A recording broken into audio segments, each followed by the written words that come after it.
दूसरे चरण का मतदान पूरे देश भर में चालू है और अब तक का जो रुझान है, लोग भारी संख्या में वोट दे रहे हैं। सबसे पहले तो मैं मतदाताओं को अपील करना चाहूंगा कि सुरक्षित देश के लिए, समृद्ध देश के लिए और गरीबों के कल्याण के लिए ऐसी पार्टी चुनिए जो अपने वादों पर खड़ी रहे।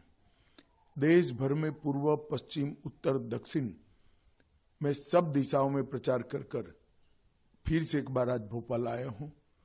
देश भर में मोदी जी को तीसरी बार प्रधानमंत्री बनाने के लिए बहुत बड़ा उत्साह है और हर जगह पे वो प्रदर्शित हो रहा है। कांग्रेस के घोषणा पत्र आने के बाद भारतीय जनता पार्टी के प्रति लोगों का रुझान और बढ़ा है, क्योंकि कांग्रेस ने अपने घोषणा पत्र में अपीसमेंट की उनकी पुरानी आदत को फिर से एक बार रिपीट किया है।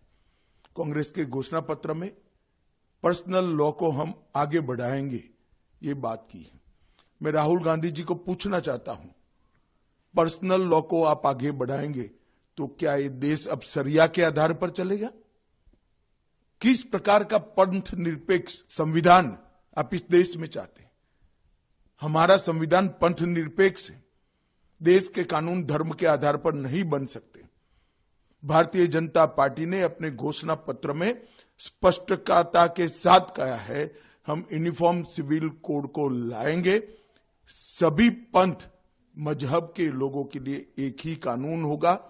हमने ट्रिपल तलाक समाप्त किया है, यूसीसी की शुरुआत की है, उसको हम आगे बढ़ाएंगे। राहुल गांधी जी पर्सनल लॉ की बात करते हैं, वो देश को खंड खंड तोड़ने की बात है और शरिया के आधार पर क्या ये देश चलेगा?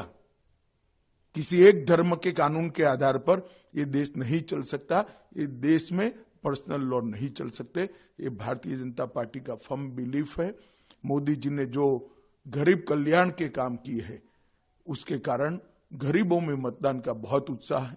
दलित,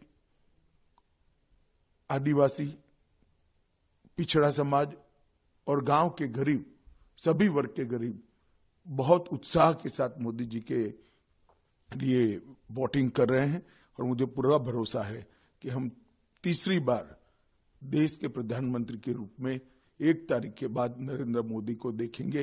ये सब भारतीय जनता पार्टी के कार्यकर्ता और करोड़ों देशवासियों की भावना है।